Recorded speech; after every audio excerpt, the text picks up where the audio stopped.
ya, azam yang sangat penting sekarang ini.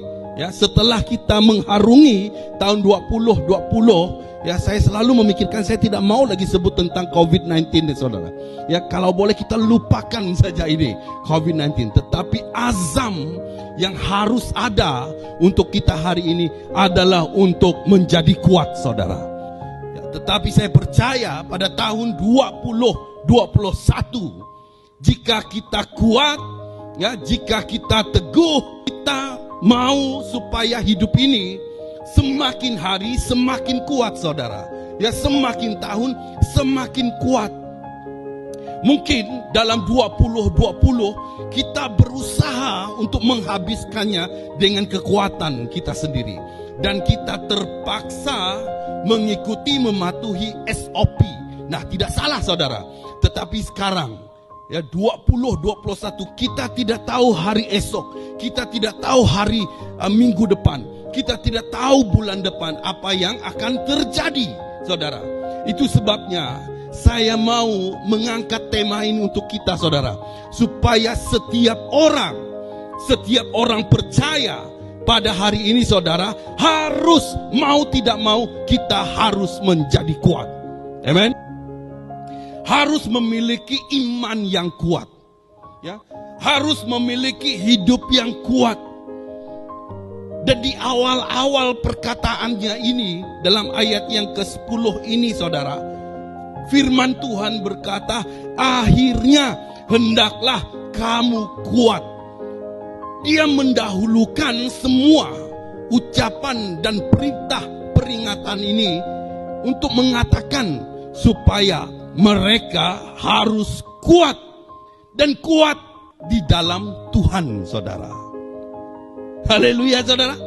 Ya, kita harus kuat di dalam Tuhan. Dan berarti ini tidak lagi mengandalkan kekuatan fisikal kita. Tetapi kau harus ingat saudara, kita sedang berlawanan dengan sesuatu yang sangat besar, ya, dengan roh, ya, dengan kerajaan-kerajaan yang ada di udara, dengan penghulu-penghulu yang melawan penghulu-penghulu dunia yang gelap ini. Kita harus sadar saudara, bahwa kita sedang berhadapan dengan penguasa-penguasa yang di udara. Maksudnya melawan roh-roh jahat yang ada di sekitar kita ini saudara. Bukan kita takut pada virus saja, ya. Pada virus ini kita hanya harus patuhi, ya, SOP, betul tak? Tetapi sadar tak sadar saudara, kita ini sedang berhadapan dengan roh-roh yang jahat, yang selalu akan menggagalkan kita. Ya, ingat, tujuan iblis ada di dunia ini adalah untuk menghapuskan setiap orang-orang percaya, menggagalkan gereja-gereja Tuhan, menjatuhkan hamba-hamba Tuhan, ya, menggagal dan mematahkan semua visi orang-orang percaya.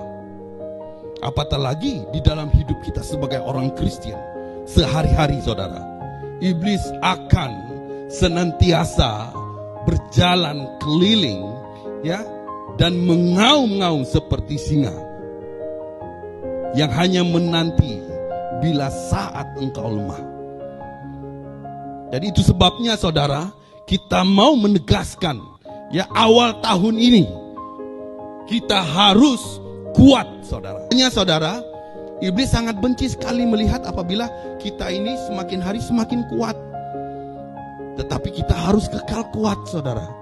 Ya, kita harus kekal teguh supaya jangan kita lemah. Dan jangan pula kita menjadi sasaran iblis untuk menjadi apa?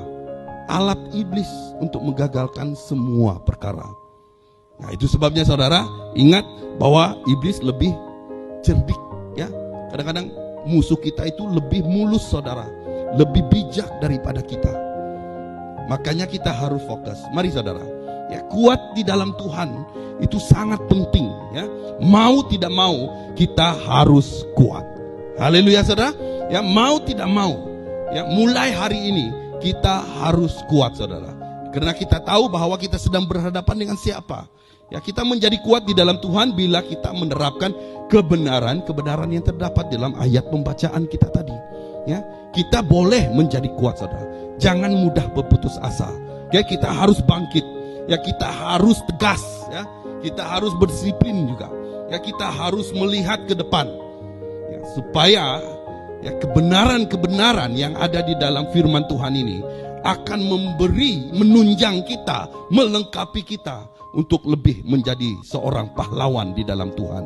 Kau harus memperlengkapi hidupmu ya dengan kelengkapan rohani. Ya, mengena seluruh perlengkapan senjata Allah itu merupakan perkara yang pertama yang harus ya kita lakukan, saudara.